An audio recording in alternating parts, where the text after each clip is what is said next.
자, 오늘은 이제 고린도전서 9장으로 넘어가기 전에 지난주 우리는 8장을 다루면서 우상제단에 바쳐졌던 음식을 먹을 권리가 있느냐 없느냐, 권리가 있다. 그러나 그것으로 인해서 약한 자들이 넘어질 경우가 생긴다면 나는 그 권리를 절제하고 내려놓겠다. 양보하겠다. 그리스도의 복음과 또 영혼을 위해서 사랑의 기초로 그와 같은 설명을 사도 바울이 했죠. 장이 바뀌지만 오늘 주제도 사실은 그 연장선상에서 이해를 좀 가질 필요가 있습니다. 목회자들이 사례를 받느냐 안 받느냐 이런 문제가 설명되어 있지만 설명하는 내용을 달리했을 뿐이지 설명하고자 하는 큰 주제는 지금 사실상 지난 장에 이어서 계속 이어지고 있는 겁니다. 오늘은 주된 그 초점이 사도권에 대해서 말씀을 좀 나누도록 하겠습니다. 자, 1절을 좀 볼까요? 내가 자유인이 아니냐, 사도가 아니냐, 예수 우리 주를 보지 못하였느냐, 주 안에서 행한 나의 일이 너희가 아니냐. 이렇게 질문식으로 더 강한 어떤 강조를 하고 있죠. 여기에 주제는 사실 사도권에 관한 문제입니다. 이 사도권 문제는 어쩌면 사도 바울의 평생에 걸쳐서 가시 같은 괴로움이었어요. 그리고 시련이었고 또 끊임없는 시비였고 도전이었습니다.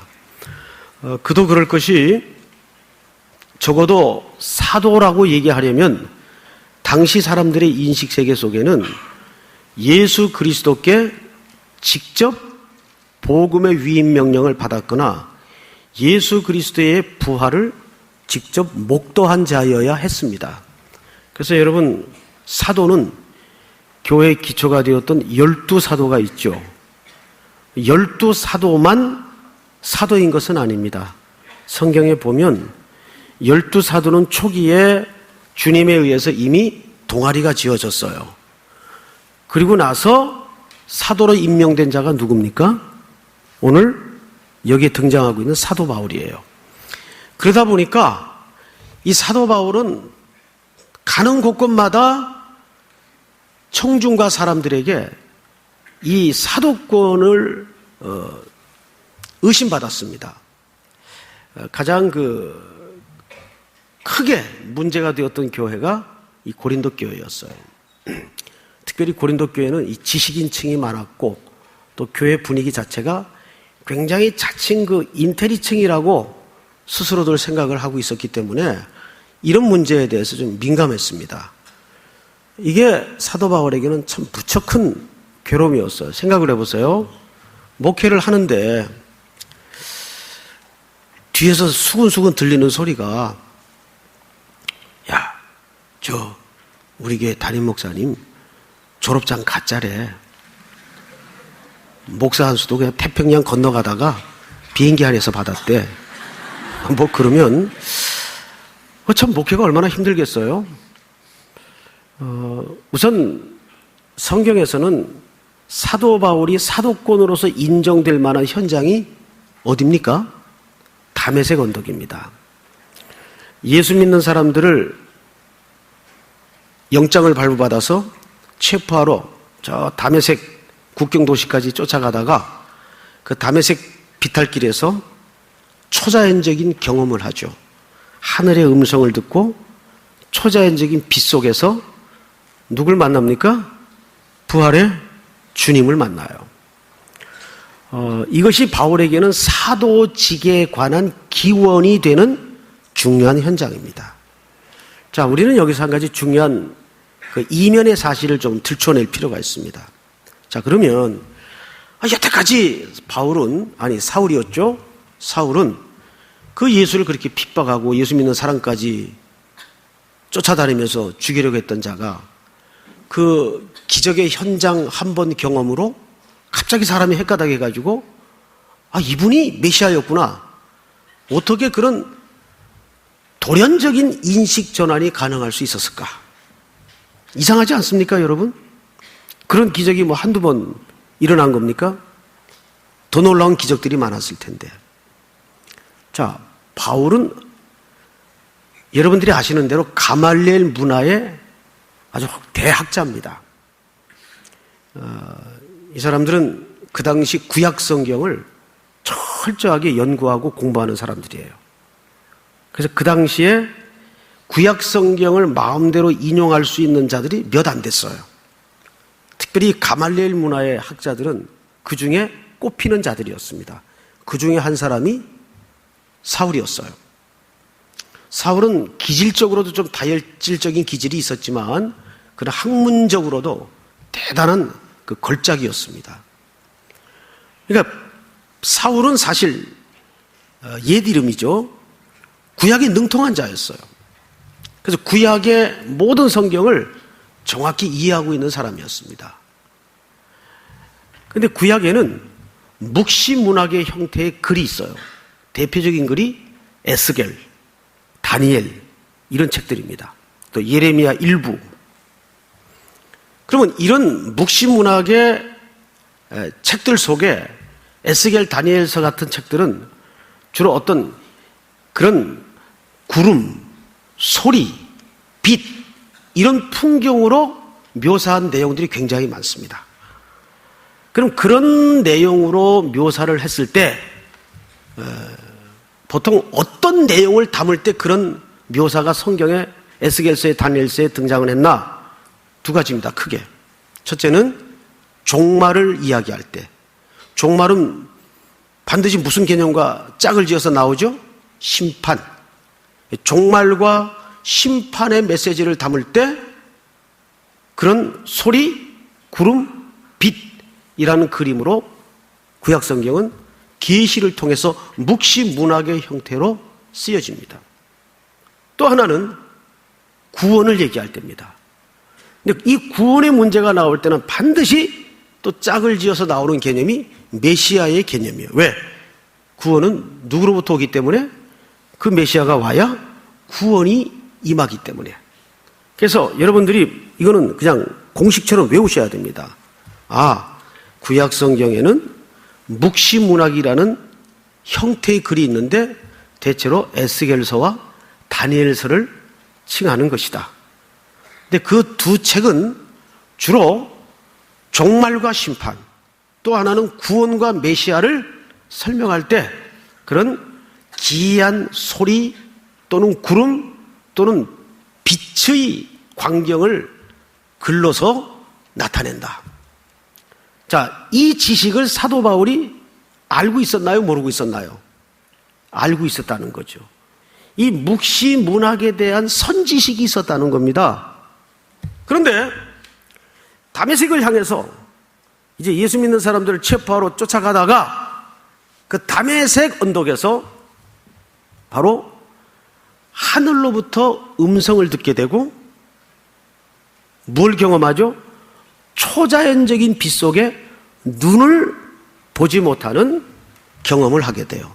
이것이 전형적으로 어디에 나타난 현상이냐면 바로 자기가 능통히 잘 알고 있는 묵시 문학 속에 종말과 심판, 구원과 메시아를 설명할 때 나타나는 전형적인 현상이더라는 거죠. 이때 바울의 인식 세계 속에, 신앙 세계 속에, 신학 세계 속에 무언가 뽁 관통하는 의식의 경험을 하는 거예요. 오 마이 갓, 이분이 그분이었구나. 물론 이제 오 마이 갓이라고는 안 했겠죠. 얼마나 놀랬겠어요. 얼마나 기겁을 했겠어요. 아, 내가 핍박하던 이 예수가 그분이구나. 그러니까 잘 여기서 한 가지 여러분 중요한 원리가 있어요. 원리라기보다는 중요한 내용이 하나 감춰져 있어요. 바울에게 그런 구약에 대한 선 이해가 없었다면 이 현상을 말씀과 연결시켜서 깨달을 수 있었을까요? 불가능하죠.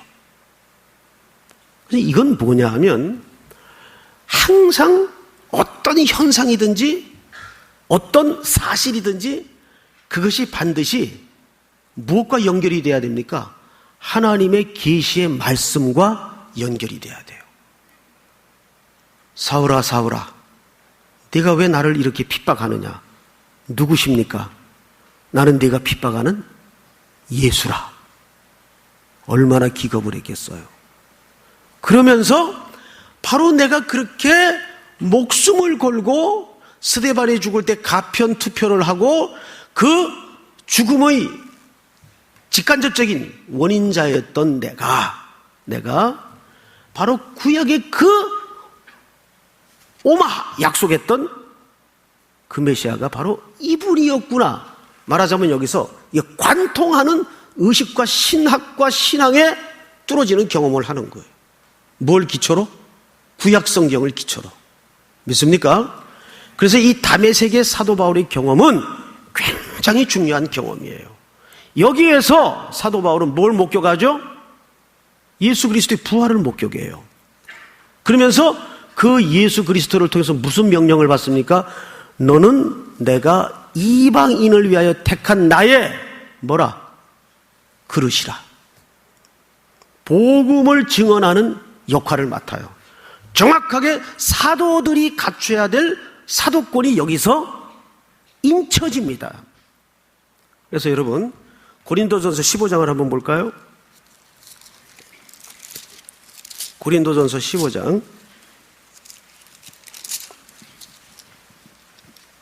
8절을 한번 보세요. 같이 한번 읽겠습니다. 시작. 맨 나중에 만삭되지 못하여 난 자 같은 내게도 보이셨느니라.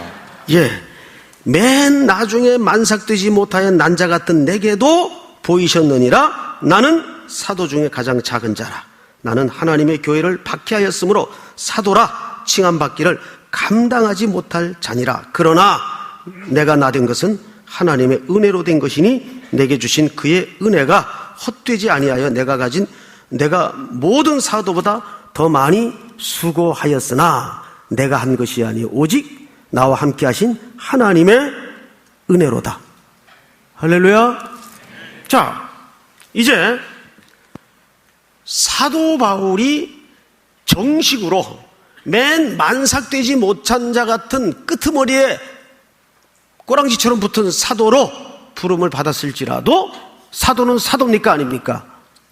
12사도 안에는 들어가지 않지만 사도 바울은 이렇게 마지막 때에 맨 끄트머리에 사도로 부름을 받습니다. 만삭되지 못한 자와 같은 모습으로 부름을 받습니다. 자, 그런데 이런 문제 때문에 사도 바울은 가는 곳곳마다 이 사도권에 대해서 시비가 일어났어요. 가짜니 안수를 돈 주고 샀다 그러니 온갖 소문이 난무한 겁니다. 자, 그러면 이제 듣는 여러분들의 입장에서는 이렇게 마음에 이제 질문을 할 수가 있어요. 그러거나 말거나 지가 그렇게 사도면 그냥 복음 전하면 되지. 책마다 내가 그리스도로 말미암아 사도된 그렇게 자꾸 변명을 하고 그럴까? 유치하게 하나님 앞에서 산다면서. 과연 그렇게 간단한 문제일까요? 여기에는 두 가지 이유가 있습니다.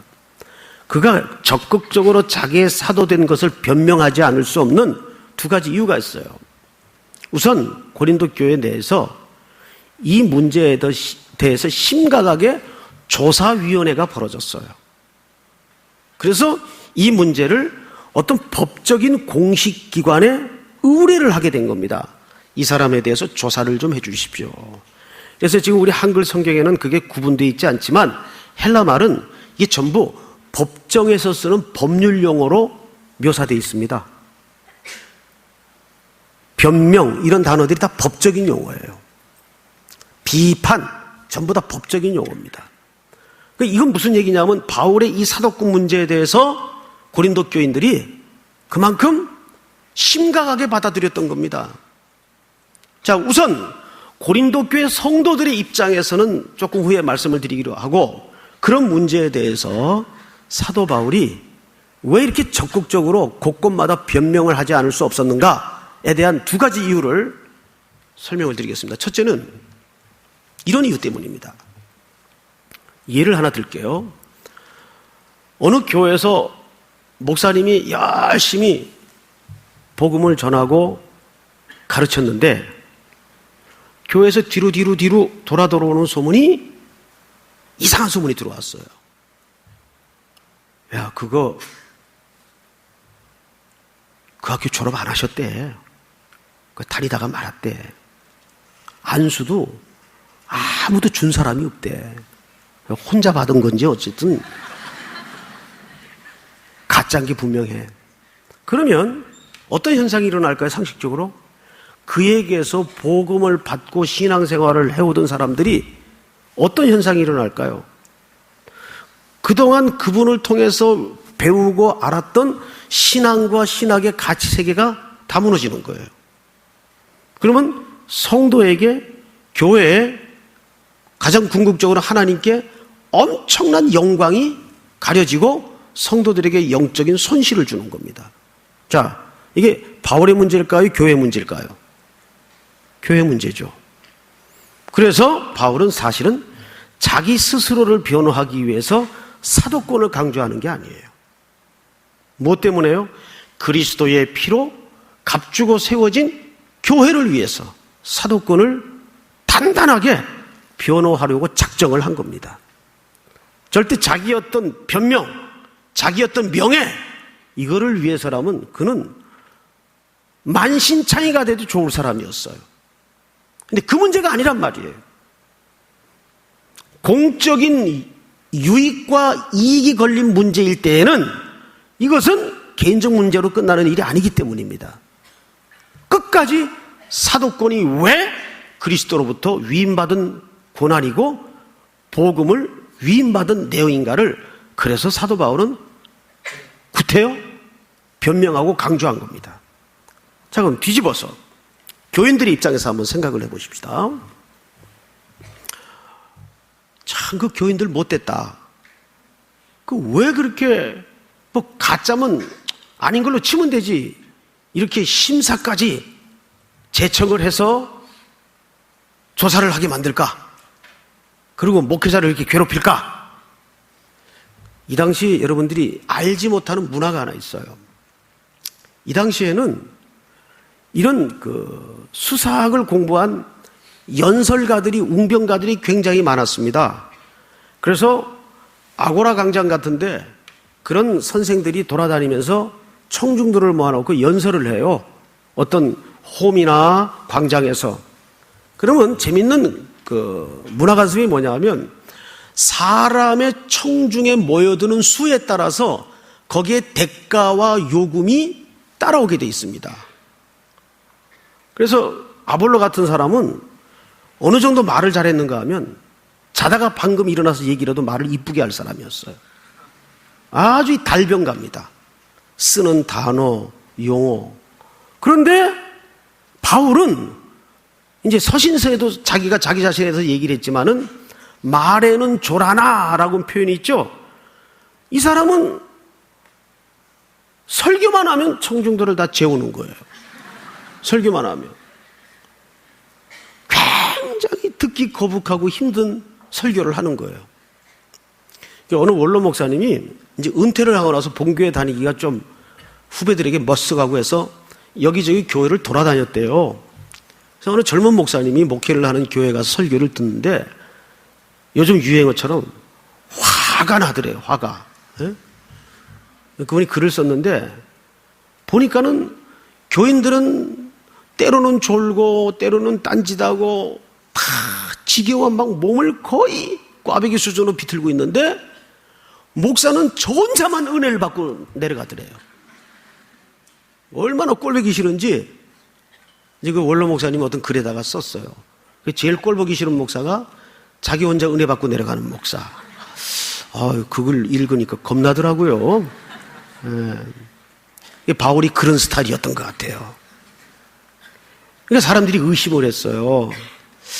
저 사람이 할 거는 이것밖에 없고 또 이거 안 하면 밥을 굶으니까 그저 억지 춘향격으로 사람들 재워가면서 근근히 생활 대책으로 이거 하는가 아닌가 이런 이제 의심 끝에 고린도 교인들이 일부가 그런 시비가 일어난 겁니다.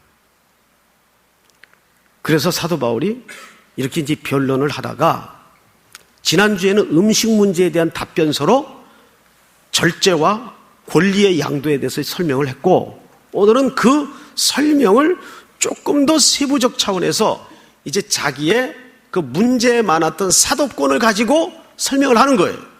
자, 그런 차원에서 2절을 볼까요? 2절 한번 같이 읽겠습니다. 시작. 다른 사람들에게는 내가 사도가 아닐지라도 너희에게는 사도이니 나의 사도됨을 주 안에서 인친 것이 너희라. 이게 무슨 얘기냐 하면 이 얘기입니다. 나의 사도된 것을 너희가 인쳤다는 말은 고린도 교회 성도들이 사도 바울을 사도로 인정했다 그 말이 아니라, 교회가 세워지고 교회가 부흥이 되고 교회가 열매를 맺지 않았느냐, 그리스도의 보배로운 피로. 만약에 내가 가짜라면 이렇게 교회가 세워질 수가 있겠느냐 그 말이에요. 그 말을 2절에서 이렇게 표현을 했죠. 다른 사람들에게는 내가 사도가 아닐지라도 너희에게는 사도이니 나의 사도됨을 주 안에서 인친 것이 너희라. 이제 무슨 말인지 알겠죠? 너희가 열매가 아니냐. 자, 3절 시작. 자들에게 변명할 것이 이것이니. 이제 드디어 이 비판이 무슨 비판인지 여러분 알겠습니까? 모르겠습니까? 뭐에 대한 비판일까요? 사도권에 대한 비판이었어요. 아멘. 자, 이제 4절을 제가 읽겠습니다. 우리가 먹고 마실 권리가 없겠느냐? 시작. 우리가 다른 사도들과 주의 형제들과 게바와 같이 믿음에 자매된 아내를 데리고 다닐 권리가 없겠느냐?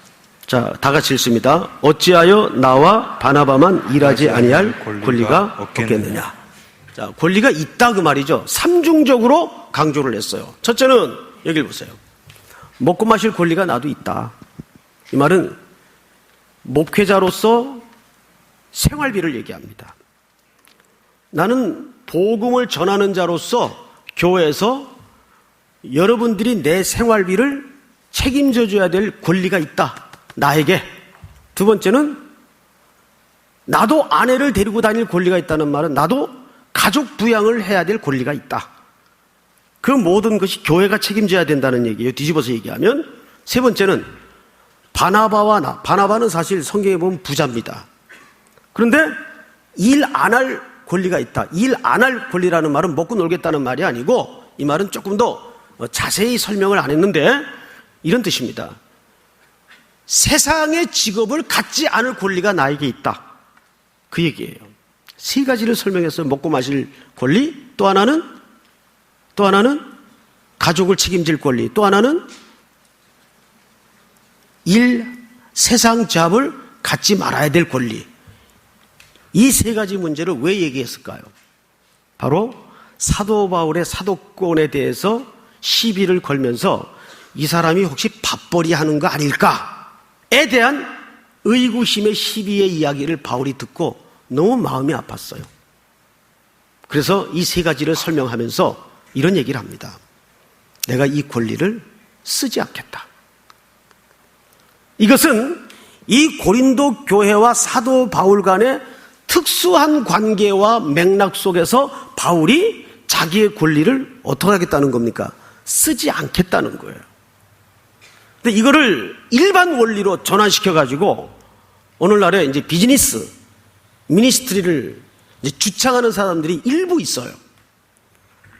뭐 치사하게 교회에서 사례받지 말고 우리도 우리 돈 벌어가면서 교회 목회할 수 있지 않느냐? 가능할까요? 어떻습니까? 자, 이것도 한번 예를 들어 보십시다.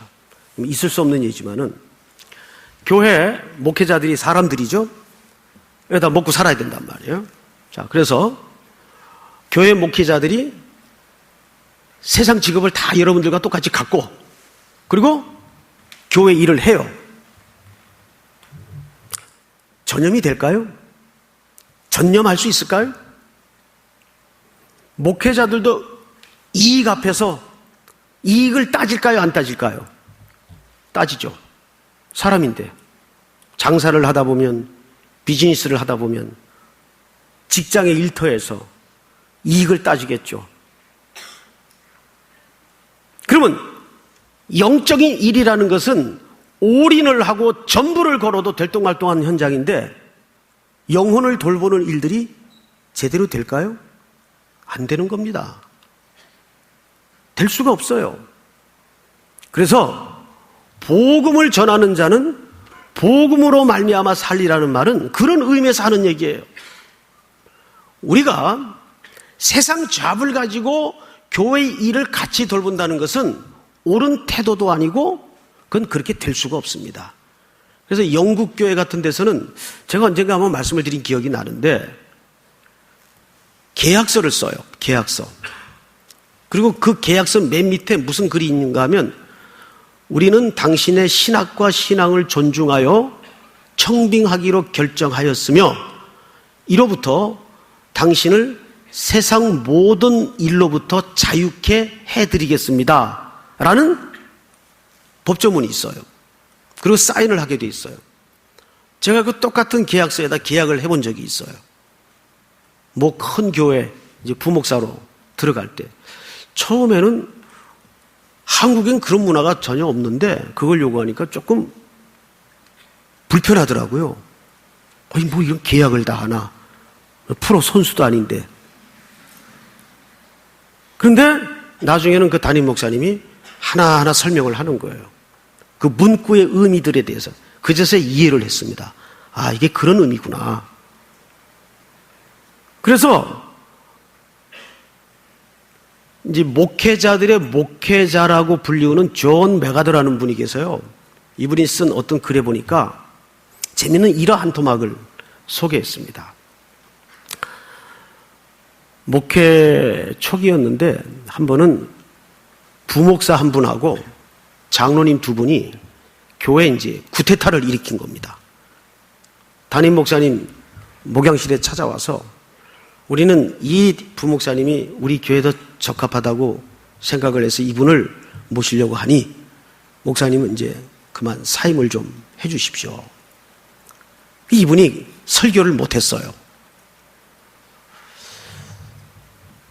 그런데 사표를 못 냈대요. 왜 못 냈을까요?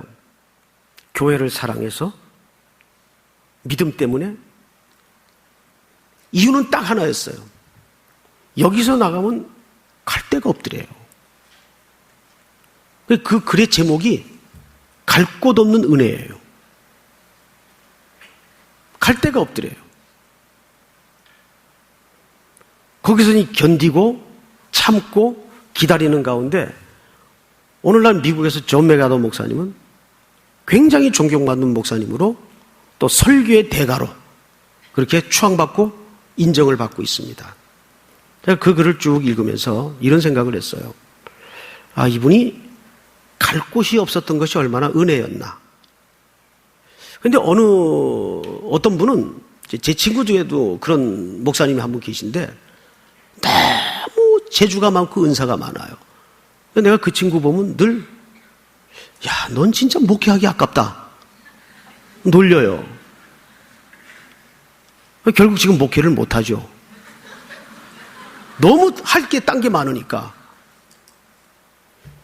이거는 참 역설인데 우리도 그럴 때가 있죠. 남자들 특별히 직장에서 내가 오늘 이거 낸다. 사표 써가지고 오늘 내 과장 얼굴에다 한번 집어던지고 객감 물고 내가 오늘 끝낸다. 한번 분노를 터뜨리면 속 시원하죠. 보람 있고 건강에도 좋고. 그런데 이제 내일 아침 눈을 뜨면 당장 현실이 기다리죠.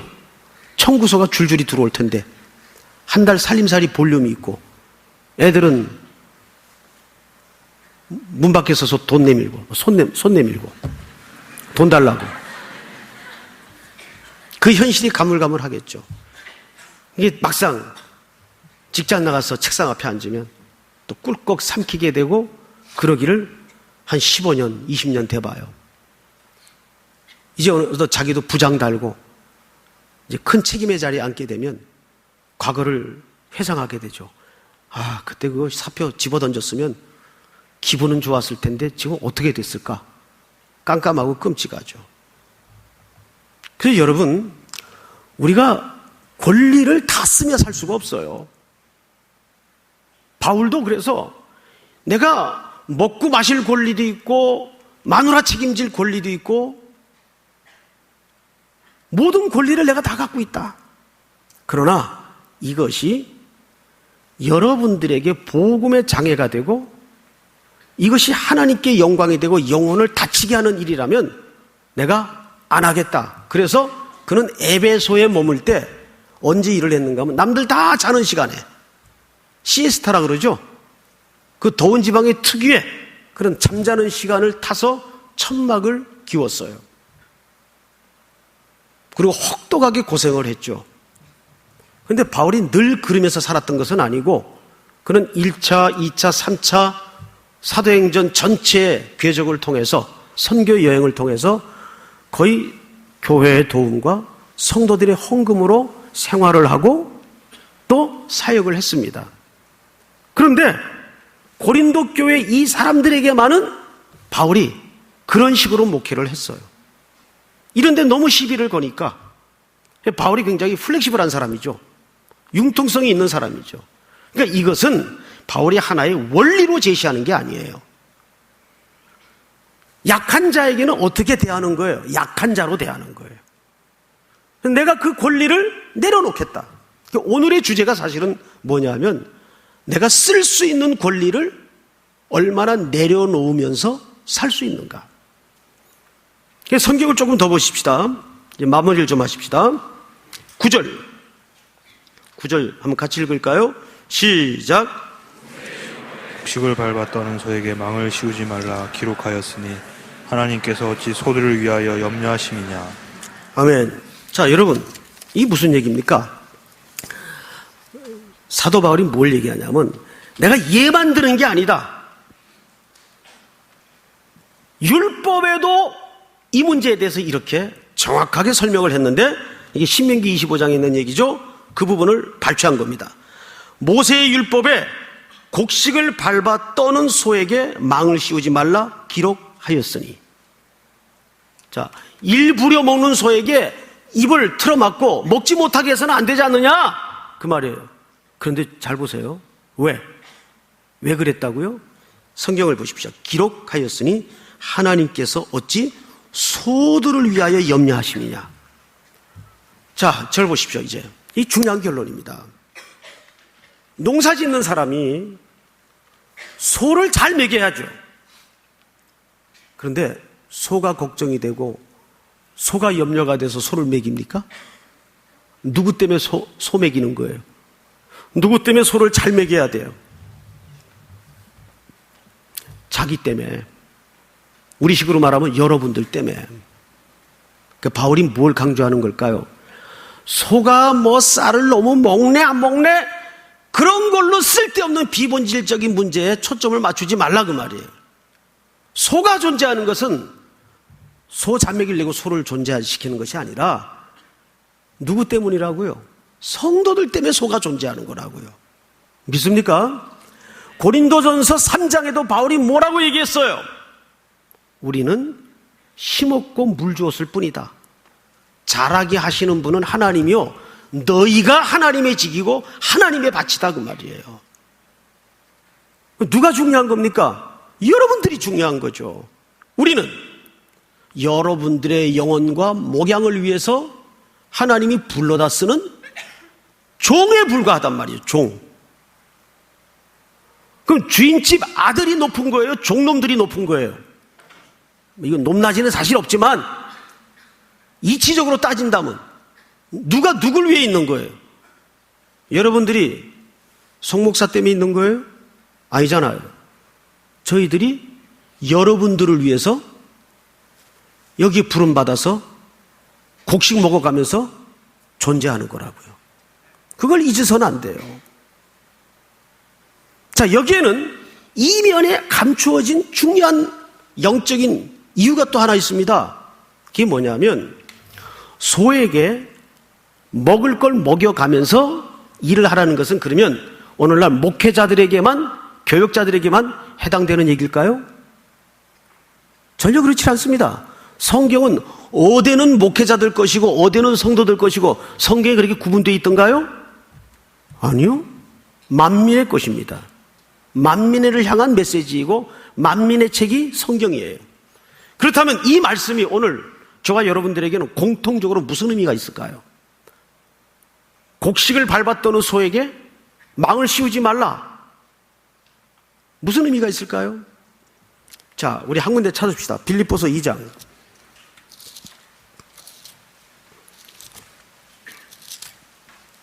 우리 빌립보서를 공부할 때 한번 다룬 부분이지만 보십시다.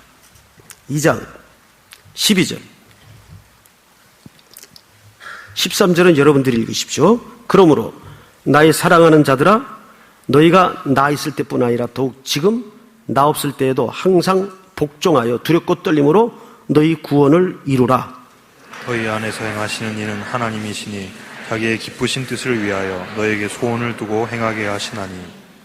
13절을 잘 보세요. 눈으로. 너희 안에서 행하시는 이 행한다는 말은 무슨 행함을 얘기할까요? 자, 잠깐 앞을 보실까요? 12절에 구원을 이루라 그랬죠? 여기서 말하는 구원은 salvation, 죽음의 자리에서 생명의 자리로 옮기는 구원을 말하는 게 아니죠.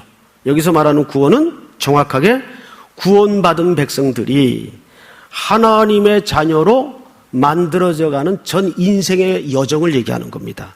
이해가 되죠? 자, 그 구원을 이루어 가야 돼요. 그런데 그 구원을 이루어 가는데 하나님께서 어떤 방식을 쓰시는가? 13절 이렇게 되어 있습니다. 잘 보세요. 너희 안에 행하시는 이는 하나님이시니 자기의 기쁘신 뜻, 그 목적을 위해서 너희에게 뭘 두고 행하게 하시나니? 소원을 두고 일을 하게 하신대요. 소원이 뭡니까? 우리의 목마름, 어떤 기쁨을 얘기해요. 자, 여기 중요한 비밀이 있어요. 곡식을 밟았던 소에게 망을 씌우지 말라는 말 속에 담긴 중요한 핵심 가치가 이 본문 속에 얽혀져 있습니다.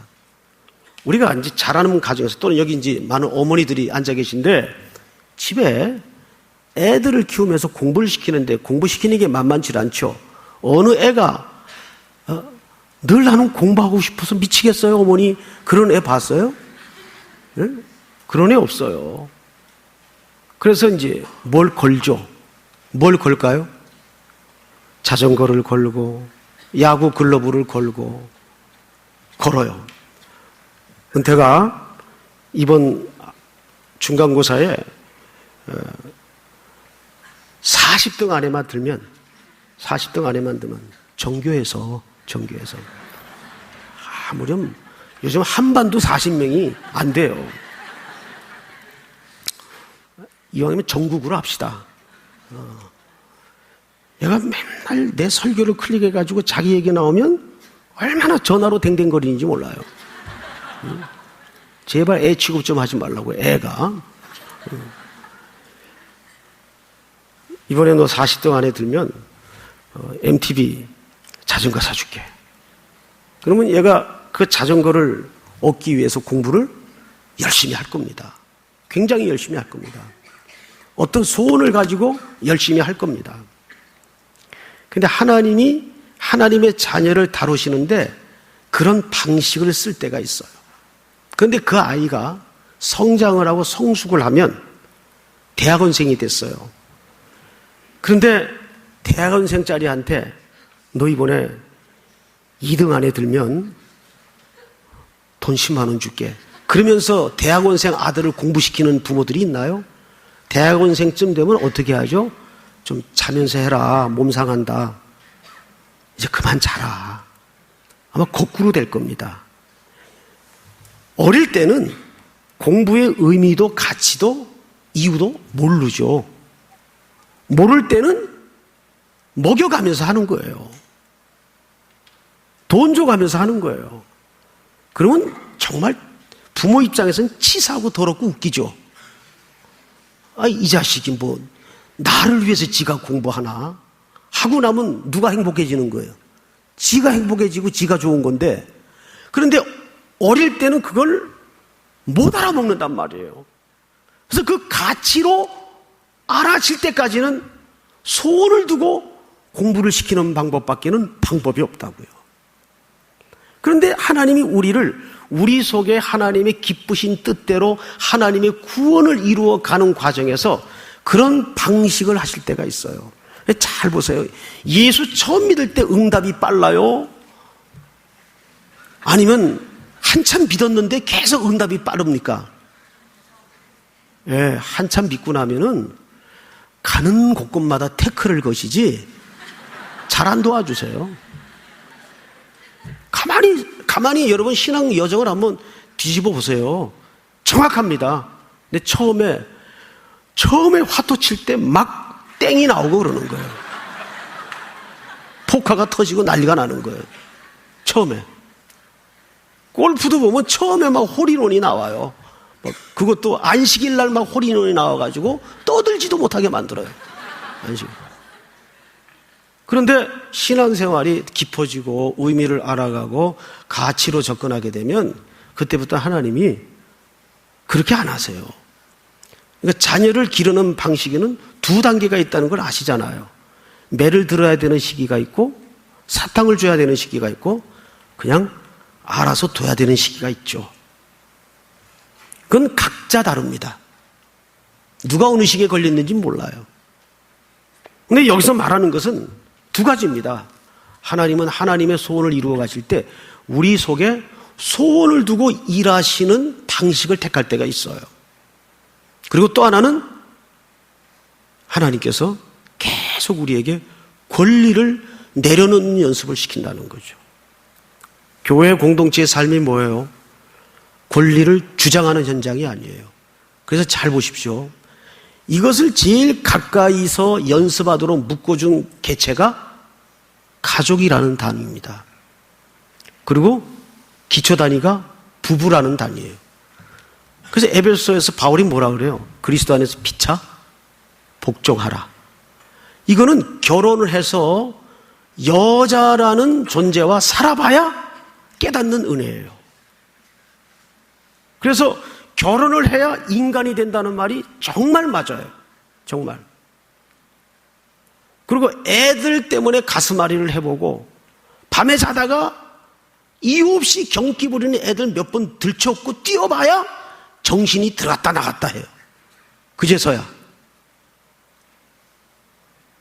가족만큼 내려놓는 싸움을 매일매일 걸어야 되는 현장은 없어요. 사실은. 근데 그 큰 단위가 교회라는 공동체예요. 교회는 어떤 의미에서는 전부 다 권리를 주장할 수 있는 사람들이에요. 여러분들이 인간적으로 뭐가 부족하고 뭐가 못나서. 그런데 우리는 먼저 십자가 앞에서 그 싸움을 배워야 됩니다. 오늘 빌립보서 2장 5절에 뭐라 그랬어요? 이렇게 설명되어 있죠? 너희는 너희 안에 이 마음을 품으라. 곧 그리스도 예수의 마음이니 그는 근본 하나님의 본체이시나 하나님과 동등됨을 취할 것으로 여기지 아니하시고 오히려 자기를 비워 종의 형체를 가지사 사람들과 같이 되셨고 사람의 모양으로 나타나서 자기를 낮추시고 죽기까지 복종하셨으니 곧 십자가에 죽으심이라. 이게 뭐예요? 최고로 권리를 주장할 수 있는 분이 창조주가 피조물의 형상을 입고 권리를 내려놓는 사건이었어요. 이 앞에 누가 권리를 주장할 수 있겠어요? 아무도 십자가 앞에서는 권리를 주장할 자가 없어요. 그래서 십자가를 제대로 만난 가슴은 누가 앞에서 큰 소리 못 쳐요. 그렇잖아요. 그죠? 그제서야 용서가 뭔지를 아는 거예요. 그제서야 용납이 뭔지를 배우는 거예요. 제가 이제 오늘 아침에 우리 교육자들하고 경건회를 하면서 여러분들 동역자끼리 화내지 마십시오. 당부했어요. 화내지 마십시오. 화는 교만의 표출입니다. 정당하다는 거 아니에요. 그죠? 사람이 정당하면 광장에서 소리치고 싶은 유혹이 있어요. 정말 정당합니까? 그래서 우리는 늘 십자가 앞에 세워지는 이 연습을 꿈에도 잊어서는 안 돼요. 정당한 사람이 어디 있어요? 교회 안에서는 누구든 다 죄인으로 비기는 공간인데 정당한 사람이 어디 있어요? 교회를 나오는 이유는 그래서 용서를 빌고 구원 얻은 기쁨으로 나오는 자리입니다. 그리고 잊을 쯤 그것을 또 확인하러 나오는 공간이 예배당이어야 해요. 맞죠, 여러분? 십자가 앞에서 매일매일 여러분들의 모든 것을 내려놓는 깊은 묵상과 순종이 있기를 축복합니다. 우리 다 일어나십시다.